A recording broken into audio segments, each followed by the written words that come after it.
Hi, welcome to my YouTube channel. My name is Kongare, and in today's topic we're going to talk about intubation. This is a procedure done so that the anesthetist can be able to insert tubes which will be connected to the ventilator so that they can assist you in breathing. Yeah. If you have not subscribed to this YouTube channel, kindly do so. Remember to hit that like and notification bell. For any time we upload a new video, you'll be among the first person to be notified. Yeah. Now we're going to jump right into today's topic. We will start by securing our IV line. Yeah. You'll first swab the area where you want to insert your IV. You have your IV cannula. They're of different sizes and coded differently. You have green, pink, yellow, gray, and etc. After you have secured your IV, inserted your cannula, you'll flush your line so that you can see if it has not tissue, its patterns. Then you will secure your IV line. You can use this one. Some people use tapes. It depends with your institution.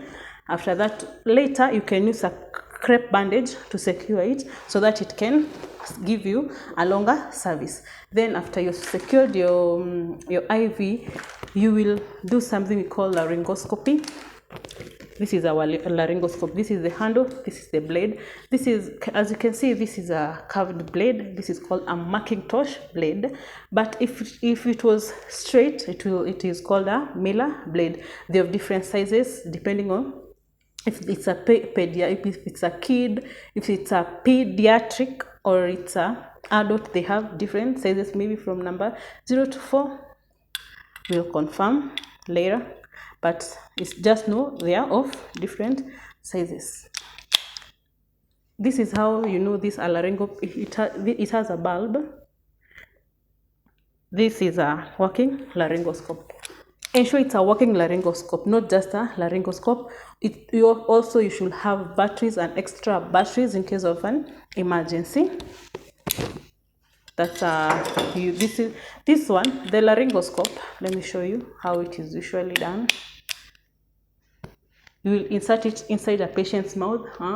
Then it will expose here so that you can insert these ones, the tubes. You insert the tubes inside. Yeah, this is a laryngoscope. Then you have your ambu bag.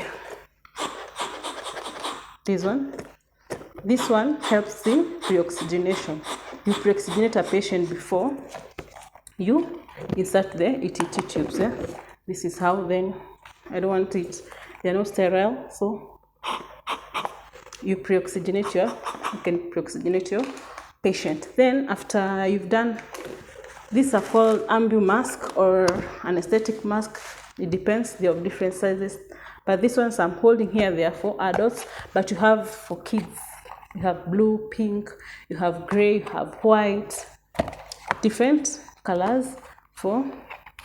Also they have numbers, like this one is a size 4, this one is a size 3. Now after that, see this my ambu bag, it has this one here. Yeah, you place it here. Then you have a boogie or an introducer, and you have a stylet. But this one, they are usually, I don't have them here currently, but these ones, they are used in case of difficult intubation. Then also you should have something like the anesthetic medication, yeah, so that after you've insert, you can anesthetize your patient. Then you have your sucker, the suction. I don't have one here. The suction, the sucker, so that in case you suck extra, in case you have a patient has secretion, it helps in sucking the secretions. You have fluids. Our fluids have different. You have ringers, lactates, you have normal saline, depends with your choice. Yeah? You have another thing we call the catheter mounts. These ones have the filters. You have the ETT tubes, like this one is called a southern pole. This is And another thing to note, ETT tubes, you have cuffed and uncuffed. When you have the cuffed ones, you test them using a syringe. You push some air, so you test if it's patent. Yeah, those are ETT tubes. Then, depending on your hospital policy, there are some hospitals they secure using a tape. Other hospitals they secure using this, or you can use a tape. It depends with your hospital policy or what's available. Then you have throat packs.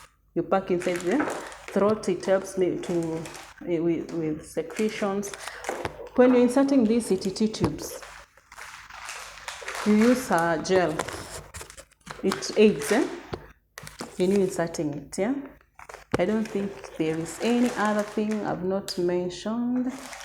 You'll needles, of course. You need needles, syringes. You need them. Also, you need stethoscope, so that you can auscultate and know if you've placed it there. If there is air is going inside, stethoscope is very, very, very important. Yeah. Remember, also you secure your IV line, and you ensure this IV line is patent. Not just that you have an IV, but it's not patent. Ensure it's a patent IV line. Yeah. I don't think if there is anything else that I've not mentioned here. Fluids, I've said about fluids. Ensure you have gauzes. Yeah. Okay, remember, good health is a blessing. Yeah. Adios. See you in the next video.